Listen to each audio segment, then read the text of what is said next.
Welcome again to Seldom Said. My name is Robert. We have a special guest today, rapper, motivational speaker, a motivator who deals with the change in young people, something which is an imperative for our own society in this time and place. We'd like to introduce our listening audience to Unkle Adams, who is going to be giving us a little repartee and talk about his life and what he's doing and where he's been. Welcome to Seldom Said. Good to be here, Robert. Thank you for having me. I wonder if you could start with a little bit of personal background, who you are, where you've been, and what brought you to this time and place. Sure. My official title is motivational rapper, speaker, role model, and counter bully. It sounds like a lot, but in a nutshell, what it means is I make music about things I want to change in the world. So I've touched on things like climate change, bullying, self-harm, drinking and driving, fitness, obesity, and I put these messages in the form of hip-hop music. I make videos to go along with them. I put them on YouTube. And for that reason, people tend to really listen to what I'm saying, watch my videos, share them. I wasn't always that way. I've been doing this since I was 14 years old. So it's been a long road, just like anything. I had to stay persistent at it. And there's been a lot of ups and downs, but I'm happy to say that I am a professional rapper. This is my job. You know, this isn't a hobby that I do after work. This is work. This is what I get up in the morning. I would do all day. It's what drives me, and I love it. People in the listening audience might think of rapping and dealing with the question of bullying and drugs and so forth as not correlating. We're going to be doing future programs on bullying and have done that already, where students actually took their own lives because of the pressures inherent. What drew you to that topic? Quite frankly, I got sick of hearing about bullying, and I said, that's tragic. What can I do about it? I asked myself, how can I become part of the solution? And I thought, well, I'm a rapper. I'll make a song. So I got to work, and I designed this song called I Am Stronger, and I wrote it to get inside their heads, the people that are being bullied, and to lift them up and to teach them to live life with purpose. And I've been told that this song has helped people in ways that medicine cannot, because it literally changes the way they think, gives them encouragement, gives them confidence. And all of a sudden they're like, you know what? Why am I living my life based on other people's opinions of me? So that's powerful stuff.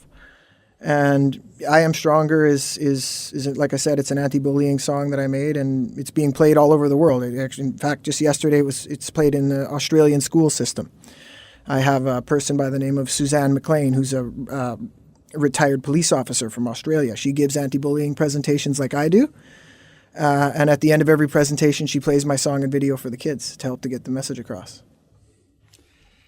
It's fascinating stuff.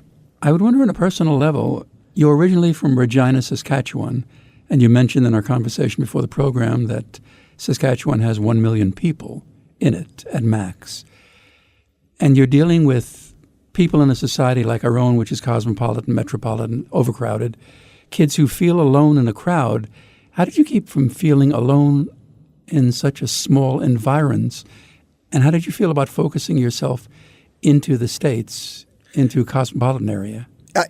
The thing with this new world we live in is it doesn't really matter where you live because of the internet. You know, yes, I come from a city with maybe 250,000 people, and right now we're speaking in a city of around 8 million. So big difference there. But the internet changes all that. It unifies everything. It connects everything. So I was able to get tons of action, millions and millions of views in the U.S. In fact, even though I am Canadian, the majority of my action, I check my analytics on my different social medias and stuff, the majority of that action comes from the United States. Actually, Canada is the fourth. Even though I live in Canada, I get more action in the United States, the United Kingdom, Australia, and then Canada's fourth. So that just goes to show you that it doesn't really matter where you're from anymore. You can reach so many people. Everybody has these devices in their pockets. It's not like the old days, right? Your job is to get on those screens that everybody has. So the way I see it is like the network is there. It's just your job to get on there. I'd like to segue a bit and speak to the essence of your music. Our engineer today, Manny, is a rapper, and you consider yourself to be a rapper, an anti-bullying rapper. If you deal with rap music, what per se is your definition of what rap is, what the hip-hop culture is? There are people out there who have preconceived notions of it and equate it with something very negative. And you're equating it with something very positive. Right. What I would say there is to each their own interpretation of it. Some people grow up in a lifestyle that's really negative and there's lots of crime around and stuff like that, so maybe that's what they're rapping about. That's what they see all the time. It can be a vessel for whatever you want it to be. In my early 20s, I was living kind of a negative lifestyle, and I was rapping about negative stuff. But I changed my life around. I began thinking positive. I rebuilt my body. I started working out. I rewired my way of thinking. My life changed, and as a result, my music changed.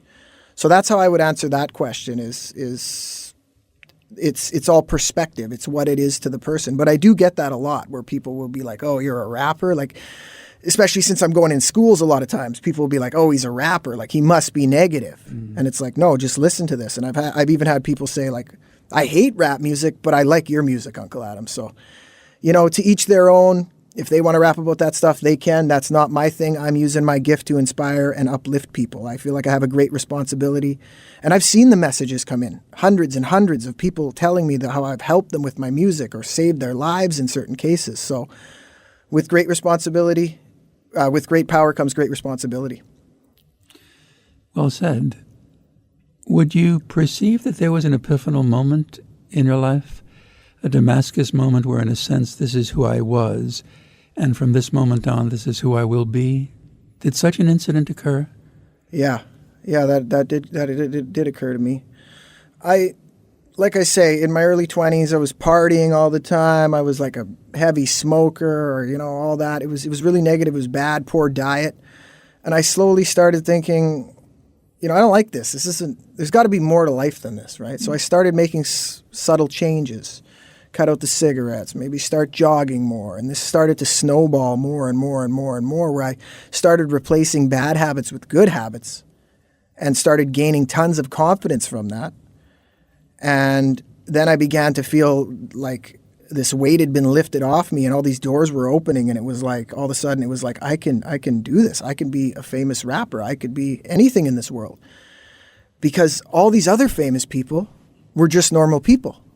They worked in factories and did things like that. I see the world differently. I don't see them as successful people now. I see them as how they were and the struggles that they went through to get where they are. And I think that I can do that too. Most people don't see the world that way. They limit themselves without even giving themselves a chance.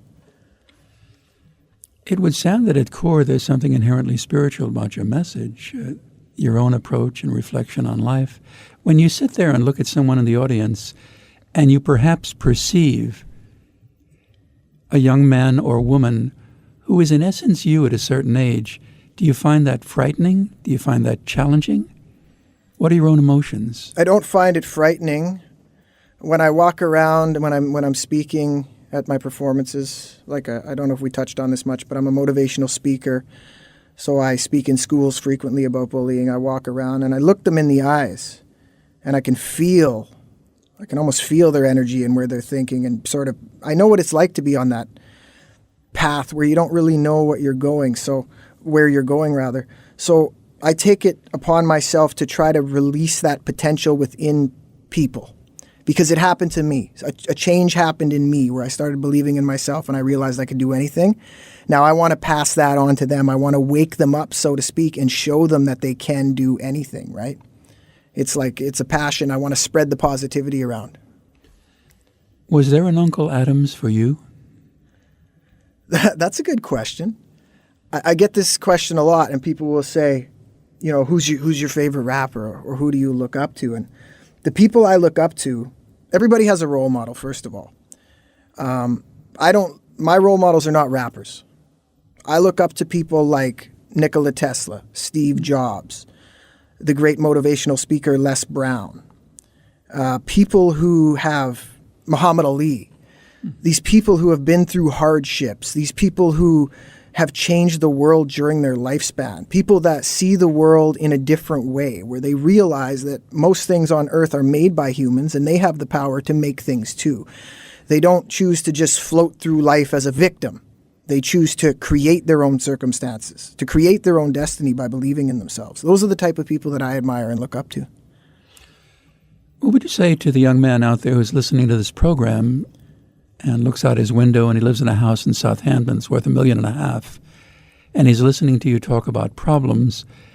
In point of fact, is there a way that you make this relatable to anybody, anywhere, anytime and place? Your message. Which one?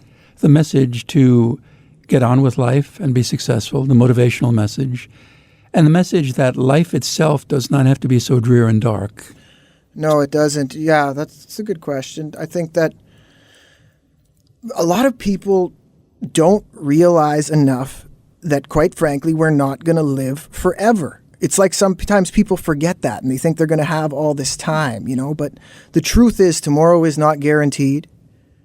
So I think if you have a dream, you should chase it now, today, not tomorrow, not next week, not next year. Get on it now, because tomorrow never comes, so to speak. You know what I mean? I think more people need to work with a sense of urgency. And you were talking about the guy who's looking out of his window in a fancy house, right? I know that there are a lot of people with a lot of money, but they still have a lot of problems.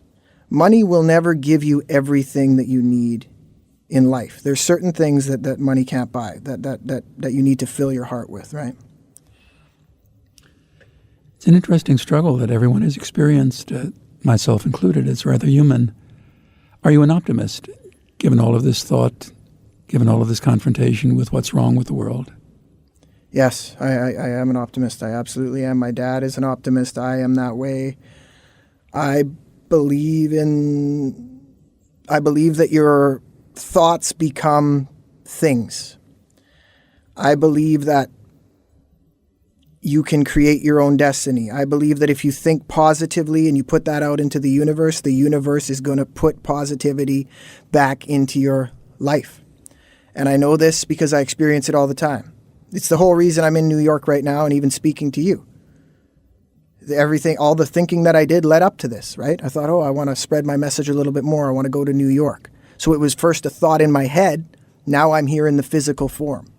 See, it's kind of simple, but people don't actually realize that, how powerful your thoughts are. You're not just drifting through the world. You have to think about it first, and then you can you can bring it into reality. I am rather curious if your message to a person being bullied ultimately, by its very nature, must be confrontational, whether you feel through a conciliatory action, conversation, reaching out, one can both change self and the person who is impeding on self. Can you change both parties peacefully? Yeah, that's a good point. Because bullies, here's what I'm saying. If you've bullied somebody in the past, it doesn't mean that your life is a write-off. It means you've treated someone poorly, but that you can change and you don't have to live that way for the rest of your life, right? Those people, it's not like we got to throw them in the trash and get rid of them because they bullied once, right? There's even times in my past where I look back on my life and there were times where I maybe said or did something to someone that I shouldn't have. But you can't go back to the past to change it, but you can focus on the future. You can focus on being a good person in the future. It's never too late to change. Perhaps this is a stretch and a reach, but if you were to equate your own knowledge in dealing with people, can one relate it to the way societies, cultures, cities, urban environments, countries deal with each other? I wish. Do you consider yourself, in other words, a Canadian, an American, a human being? There's a great phrase that we've used on the program, Je suis un citoyen de le monde, I'm a citizen of the world. Do you consider yourself really where any child is, that's where you are, and we both will be countrymen? Absolutely. Human, that's the key word. We're all human beings. Borders separate us, but we are all humans on the inside, I often wonder what the world would be like if you could just strip away the colors on people and if everybody just walked around like a skeleton and all you could see was the bones of another person and a glowing brain inside of them. Would you treat the person differently if you could see that? Because really, underneath, that's what we are. We're all the same.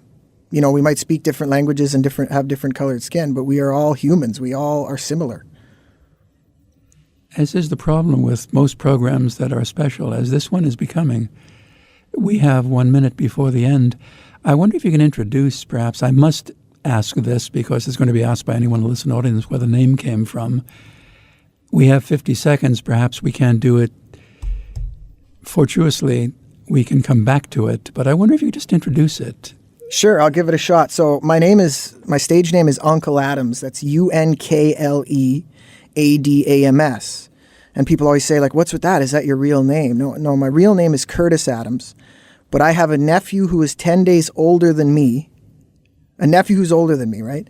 So when we were in high school, elementary school, we're like brothers. We would sit beside each other.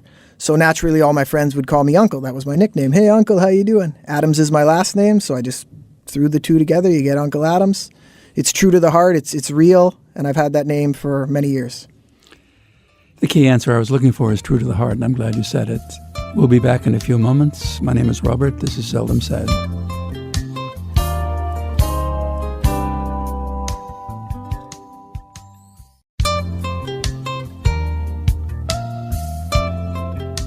Welcome back. This is Seldom Said. My name is Robert. Our special guest today is Unkle Adams, motivational speaker, rap artist, an individual who changed his lives. Unkle Adams, I'd like to ask you, for the listening audience, as to your approach to everyone. Is there a composite language, a literacy that you apply to a problem? I can see someone going into a ghetto area and sounding highly educated and putting people off rather than reaching them, going into an East End area out here in the island, trying to sound ghetto and on street and putting his audience off. Have you developed your own language in dealing with the issue? In a sense, the answer would be yes. It's circumstantial. You have to adapt to your audience. If I'm speaking to grade 3s, I'm not going to be using the complex language that maybe you and I are using right now.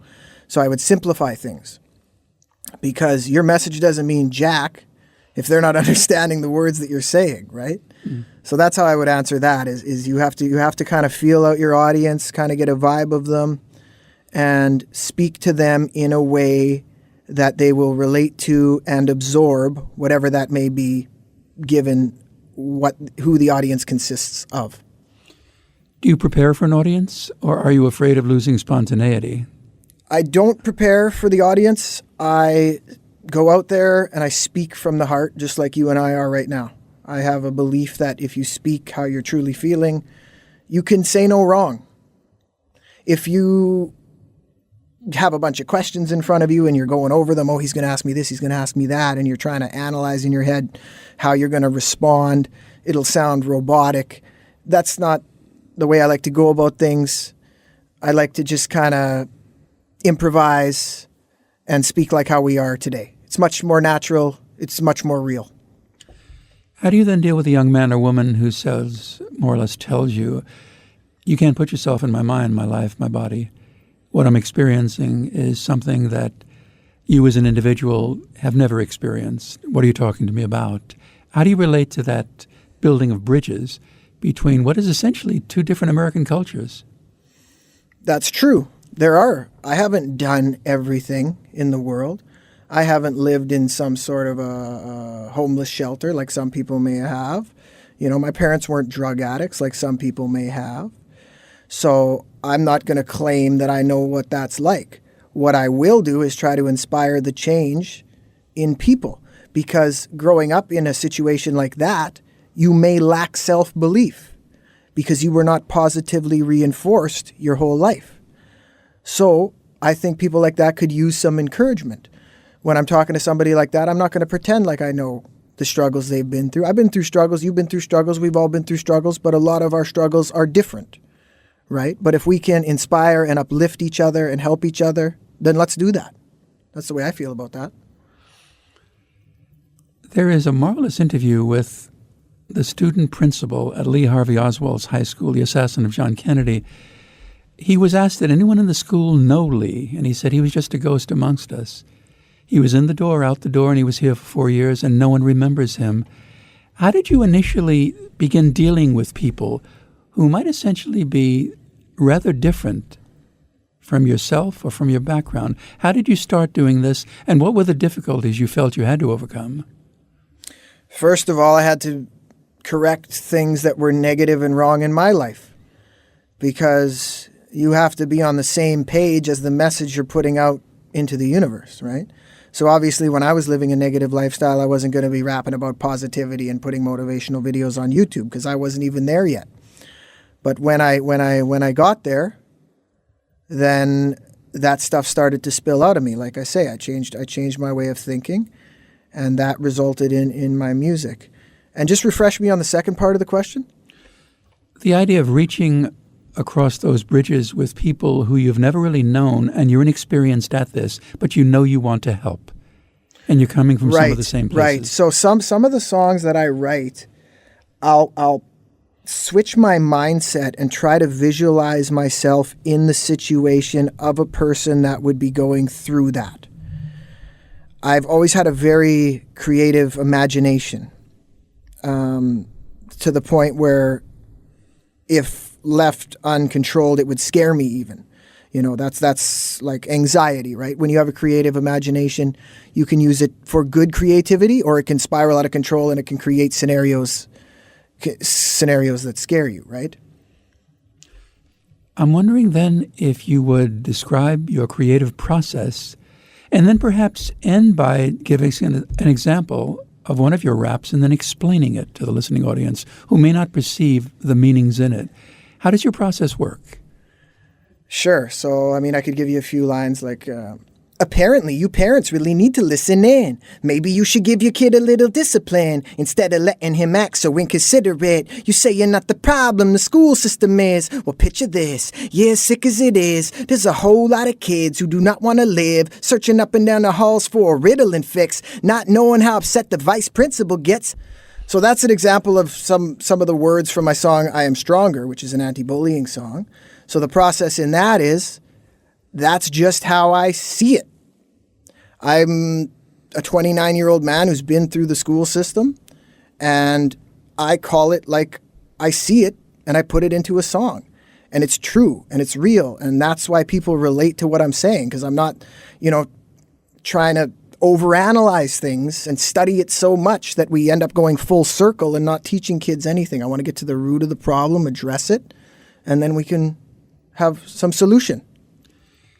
Do you believe that communicating in rap is therapeutic for a child in distress? Absolutely. It is. And I know it is because I have an inbox full of hundreds of messages and emails, hundreds of emails from kids that have reached out to me saying that.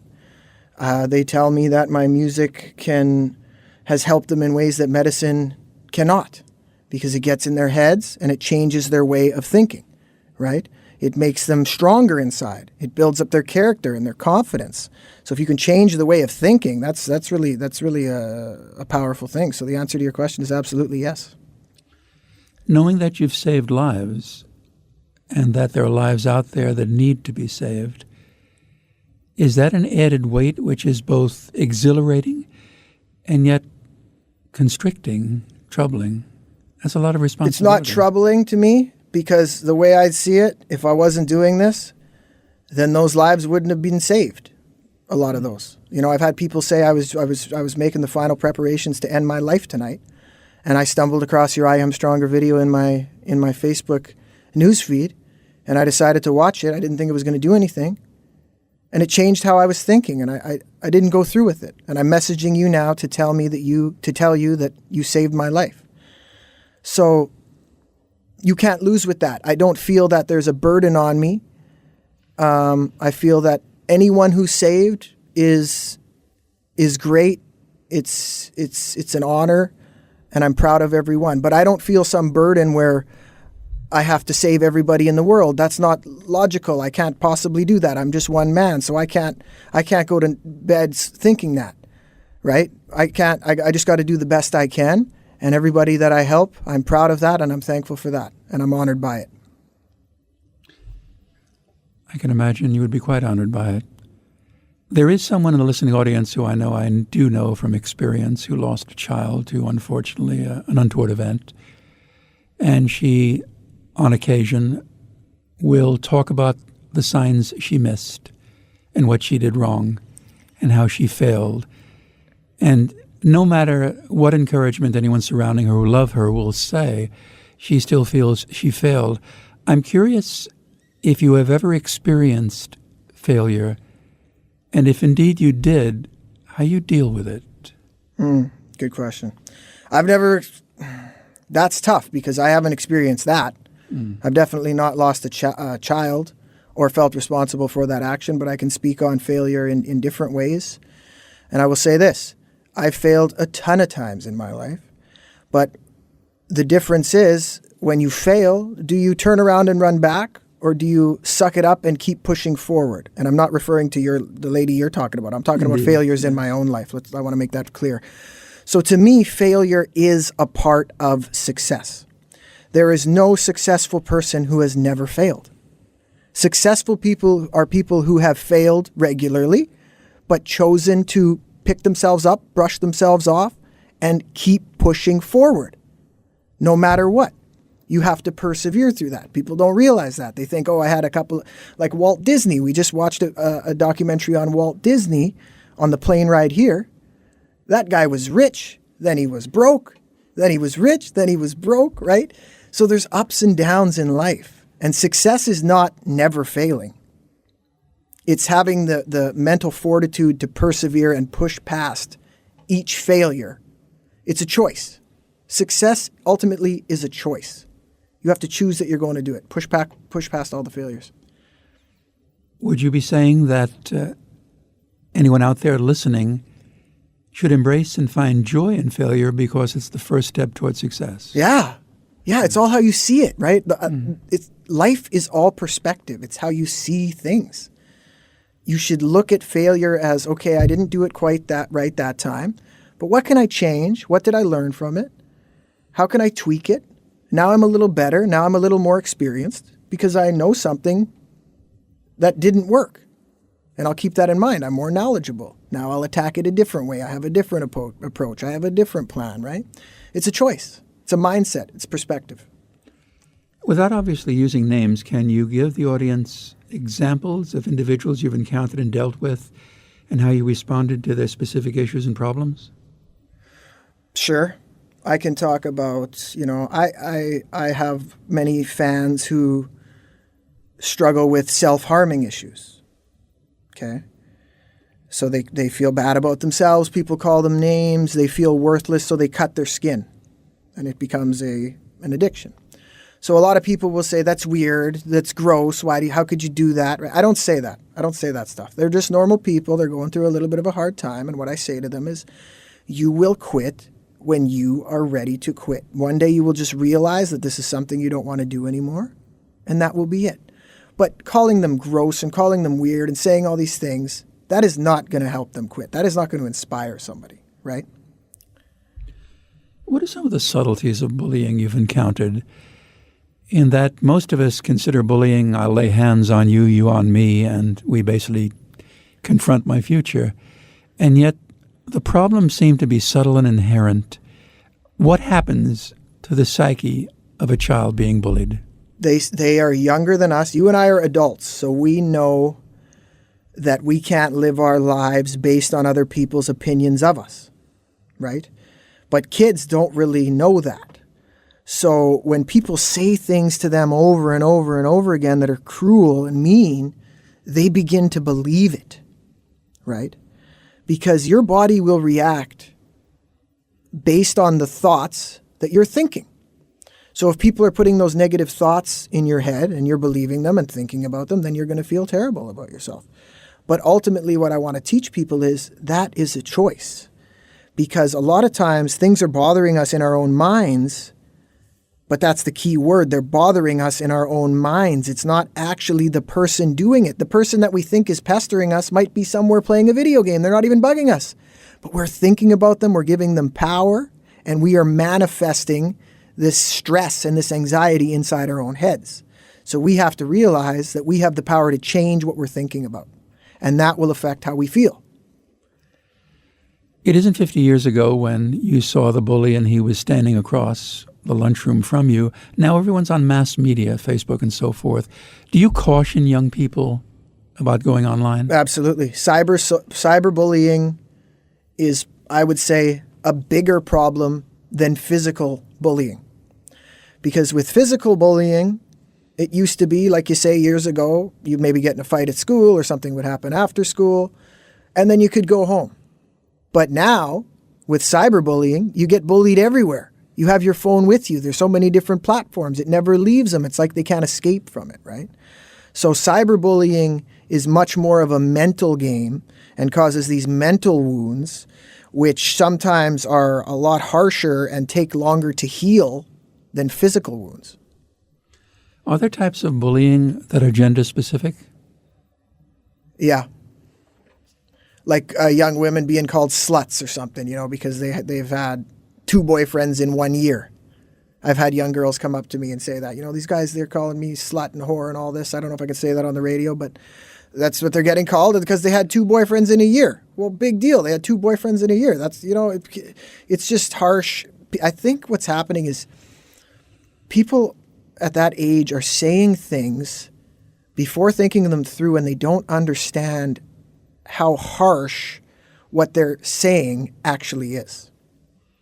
I think that's the case. The words come out and they go without ever actually registering fully what they're saying to other people and how strong those words are. We're all sharing this table with your rather lovely companion. I am wondering, in point of fact, if there's one lesson that you have learned that you will inculcate to your children, male or female, when that event happens and you're blessed by it. What is the one lesson that life has taught you that you want them to learn immediately? So many. I mean, it's hard to pick one. I want to tell them what my dad has told me my whole life, and that is that you really can do anything in this world. Don't limit yourself. There's opportunity out there. Don't live based on what other people think of you. Follow the dream that's inside of you, and the sky is the limit. We live in a world, especially in this state where Common Core curriculum is the imperative. How do I tell a child who's not a 95 that in his own mind and heart and being, he is a 95? How do I deal with a society that equates people with tests and numbers and results? That's a good... Yeah, By showing them exactly what you just said. Because you're right. You don't need those high numbers to be a good person. You really don't. There's a lot of people out there that are doing amazing things that don't have college educations, for example. So I'm not saying that education is not important. But what I'm saying is you could be the most educated person in the world, but if you're put offish and you're a bit of a jerk, the person who's kinder and more charismatic will be able to enter those doors that you will not. So there's more than education. There's so many more characteristics that make a great human being. Do you feel that our schools are failing in educating young people in life? I'm not in a position to say that. Their curriculum is based on what their curriculum is. I think it's probably like anything else in life. It's constantly evolving. The world is changing, and I'm sure I can't speak on behalf of every school division in every Certainly. County, province, country across the world, right? I travel to a lot of schools, and I see a lot of teachers, guidance counselors, principals that are doing fantastic things with kids. I think that nothing's perfect, and I think that is something that will continue to evolve as human beings evolve, right? Because we're not teaching stuff that we thought was true 100 years ago, right? We're not teaching that the world's flat anymore and all different types of things. So that's kind of what's unique about humans is we're always evolving, and what we're passing on to our youngsters, I think, will also be constantly evolving. I know I would be quite interested, and I'm sure the listening audience would be as well, if you could blink, make a wish, click your heels, and put yourself in the position of developing curriculum, being a teacher.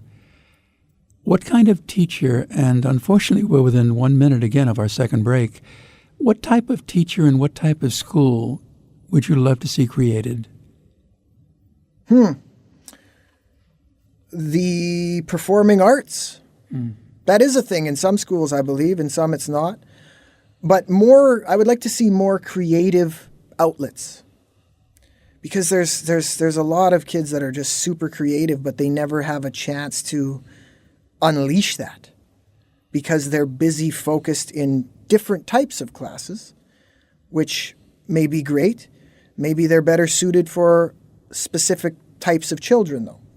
I think that getting those creative juices flowing and pulling those out of kids is nothing but good, because that leads to bigger and better things and opens doors for people in ways where maybe more of the number crunching stuff won't work. It doesn't work for them. Maybe their brains don't work that way. They're more of a creative performer type. So that's one thing I would suggest. Sounds like a marvelous approach, and I think you're speaking to the choir in that respect. We're going to return to that question after our second break. My name is Robert, and this is Seldom Said.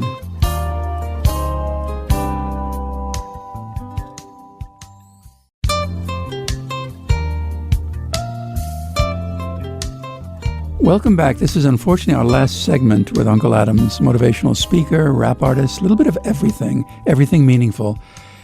We ended our second segment with the description of creativity in language, in arts, in science, in music. How do you equate creativity with something constructive that is happening in the schools? What should be done and how should it be done, in your opinion? I don't know if I'm understanding it fully, Robert, the question. I can teach art by simply saying, here are paints, here is a brush, this is the way you draw an eye. Or I can simply say, paint. Yes. How does one teach that? That's interesting. How does one teach that? I feel like that's something that has to be in the mind of the person. Because how can you do that? How could you teach someone that? That's a very good question. And with art, I don't think there is a structure to art where you could say, here, do it this way. That's what makes art art. That's why art is so beautiful, because it's just your imagination, thoughts in your brain and things swirling around, brought into the world in one form or another. With me, it's music. With other people, it's a paintbrush. With other people, it's digital work. There's it can be architecture, right? I don't think there is a way to teach that, but we can give them room and time to bring that out of themselves and give them the freedom to do it without telling them to do it a certain way. I don't think that's always the best. In some things, there has to be structure. For example, what I'm doing, I'm not following the path. I'm going my own way because it feels right in my heart. Albert Einstein, the Nobel laureate, could never learn French, but he certainly knew mathematics. Do you try to encourage students to believe that each of us is a genius in his own right? And how do you help people find that little mote in their mind that they can embellish? I think that's true. I think that you are what you think you are, and too many people will say in their own minds to themselves, before even giving themselves a chance, I'm not smart enough. I can't do that. I'm not like them. But my question would be, why? Because that thought told you that? Where is the proof that you can't do that? You're a human being like them, with 2 arms and 2 hands and 2 legs and a brain.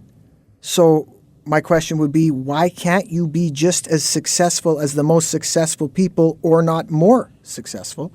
And the answer would be how you're talking to yourself and what you believe. You have to be careful about how you talk to yourself. You have to lift yourself up. We all get negative thoughts, but we got to push those aside and say those aren't true. That's not going to happen. I can do this. Would you take the position, Unkle Adams, that success is an absolute term, or is it a relative term that corresponds to an individual person, time, and place? The latter. What is success? To some people, success is getting a lot of money. To some people, success, like me, is helping people. So again, it's perspective. What is success? I can tell you one thing. People aren't going to remember how big your bank account was, but they will remember how you made them feel. Right? So too many people get caught up with the idea that success is the obtaining of large amounts of money. I don't find that to be true. Nobody remembers that. It's how you impact people, make their lives easier, help them, and just help the world. Your bank account being full to the max, that doesn't help the world. Unless you're a philanthropist and you're using the money for good things. That's good. That's good, right? But just making money and hoarding money To me, that's not success. How then do you help a young person find themselves, especially with the fear that parents have that they'll spend their entire lives trying to find themselves? Well, I don't know. It's hard to say that. I mean, I know that if you follow what you are supposed to do, you will find yourself. It's as simple as that. I think that all of us, everybody at this table, has something inside of us, everybody in this world, something inside of us that we feel like we are supposed to do. And it might seem like a far-fetched dream. But I think that that thing is the thing that you are supposed to do. And I can speak on behalf of myself. This always felt like it was what I was supposed to do. Not so much the motivational speaking that has evolved from me pursuing my rap music, right? That I feel like I was supposed to do. I felt that way for 15 years. So I kept chasing it, even though it was hard at times. It was ups and downs. It was, how can I do this? How can I make a living being a rapper? 2-3 years ago, I quit my job and I said, see you guys, I'm quitting. I'm going to go be a rapper. Everybody thought I was crazy. But now I'm doing it because I kept following that thing that I was supposed to do. And every time I worked other jobs, I didn't like it. It didn't feel right. I was always quitting jobs. My mom was mad at me. I'd work 2 weeks. I hated it because I felt like I was just putting in time and just wasting time and not reaching my true potential. So advice I would give to people listening to this program right now is whatever that dream is inside of you, have the courage to pursue it. And if you do that, the universe will begin to mold around you and help you in the process. You can't see the end, but you can start taking steps towards it and watch what happens. There was a teacher at Juilliard who took the position that one shouldn't learn ethnic music. One should learn the music of their own culture. Do you believe we give a racial quotient or category or designation to rap that shouldn't be there? You're a white man rapping, but does that matter at all? No, it doesn't matter at all, but that's how hip-hop and rap had its start. Guys were freestyling, and that's how the art form evolved. So I think a lot of people still associate it with that. But music doesn't have a color. It has a voice. It's a nice way to put it. So absolutely, I would say that some people do label it that way, though. They label it that way. It's rap music. They think it's rap music. Okay, it's gangster music then, and it's about hoes and cars and guns and all that.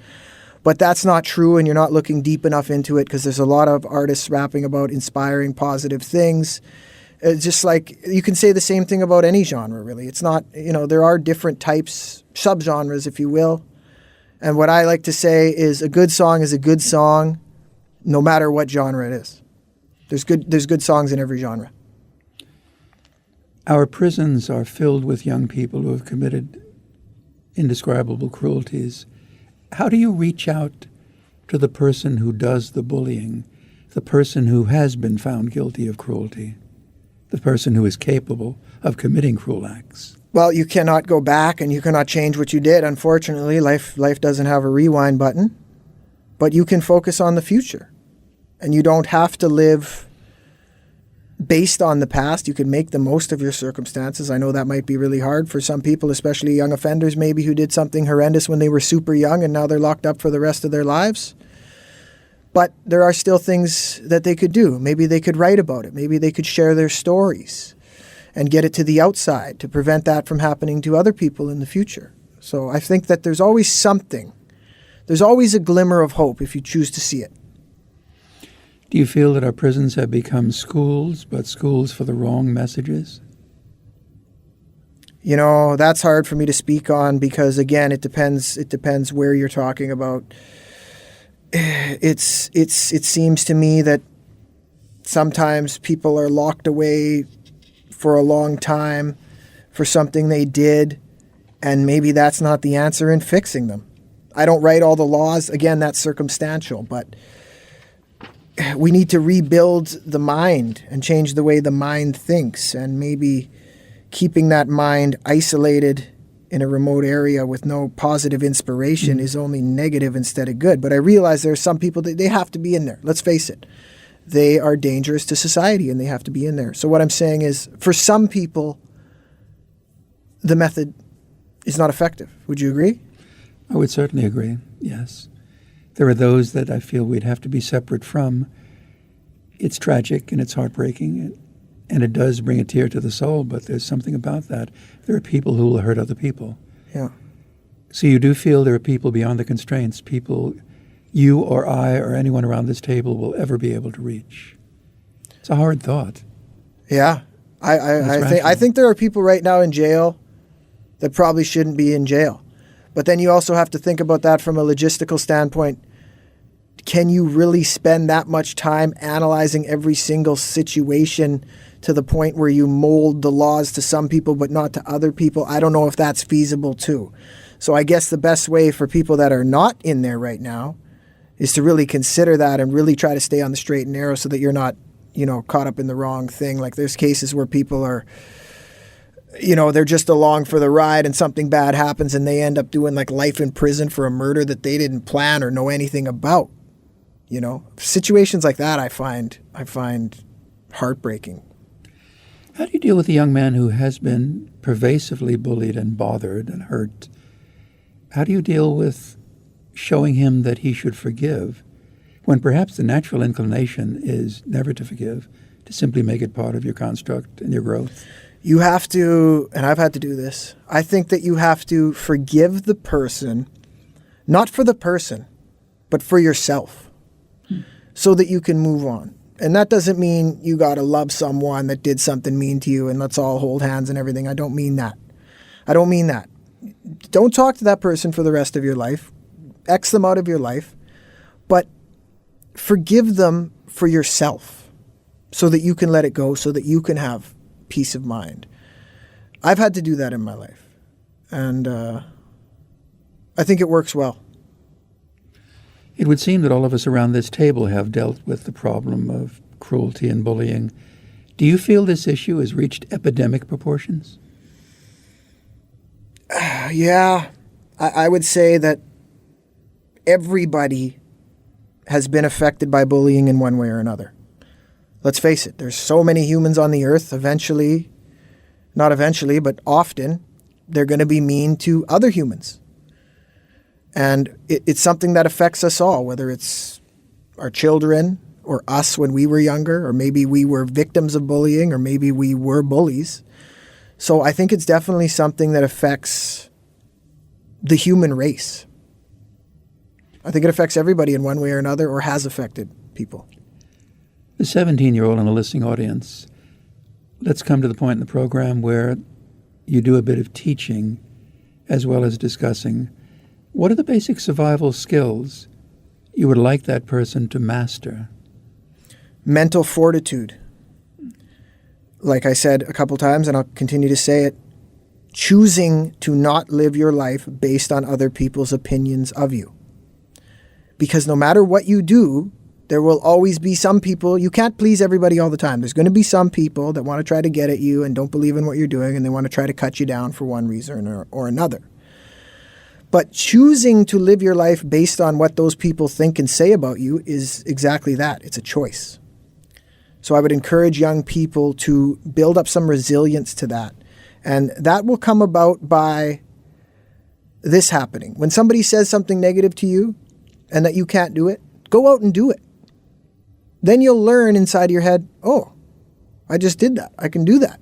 And the person said that I couldn't. So then you learn from that and you begin to become stronger, and you realize, well, they said I couldn't do that and I did it. So I'm going to do this next thing. And then sooner or later, those opinions don't matter because you've done so many things that they said you couldn't or shouldn't do that you realize that what they say is invalid. It doesn't matter. Focus on the good, block out the bad. William Faulkner, the great author, was once asked how you eliminate racism. He said, eliminate parents. What advice do you give to parents who are dealing with this issue and don't know how to handle it? You have some good questions, some tough questions. That's a tough issue. It really I is. mean, how do you even answer that? There's no doubt that racism is still, unfortunately, alive and real. It's a real thing. People judge other races based on their experiences in the past, but you can't do that. There's no other way to say that other than you can't do that. You can't judge an entire group of people based on the actions of a few. It's just stop with the labeling, just because one person did it. For example, here's an example. In Canada, we have the First Nations people, okay? Yes. And, my ancestors came to North America and did some horrible things to them. There's no doubt about that. But that was not me. That was not me. I'm white, but that's where the similarities end. I didn't do that stuff, right? So I think that's how we have to look at it. We have to look at people as individuals rather than blankets, the blanket of their skin color. We're within 3 minutes of the end of what has proven to be a fascinating program. Hopefully we can do it again on a future occasion. Absolutely. I'm a parent out there in the listening audience, and my child is being bothered. I can see it in his eyes, in her face. What advice do you give me? Start asking questions. Now that's hard because sometimes you could start asking questions and they might close up on you. So I hope the kids are listening too, because kids that are being bullied will not receive any help if nobody knows that they're being bullied, you see. People are embarrassed and ashamed of it, but it's not to be embarrassed and to be ashamed of. It's to be brought out in the open, as awkward as it may be. That is the first step to finding a solution. Because people can't treat you like that, but if you stay completely silent, then it will continue to happen. So my hope is that the kids heard that, but as far as the parents, dig around a little bit, do some research, talk to the friends, talk to the kid, get involved, see what's going on. I hope that the relationship is healthy enough where the student, where the kid would open up to the parent. And it's just like anything in life, with persistence and a little bit of detective work, you can get to the bottom of it and you can help to find a solution. And there's different levels of it, right? Sometimes you got to take it to the teacher. Maybe it's more serious. They're not taking it serious enough, so you got to go to the principal. Maybe they don't realize how serious it actually is and you have to go to the police. So you have to take personal responsibility towards putting a stop to it. Then you can. You strike me as a young man who feels that you can change this world one child at a time. Am I correct? Yes. I feel that way. I feel that it's contagious, and I won't change the world by myself, but I can change brains, which then change other brains. And it's like this wave that keeps moving and moving and moving and moving. And through that process, together, we can change the world. I absolutely believe that. 10 seconds for a final thought.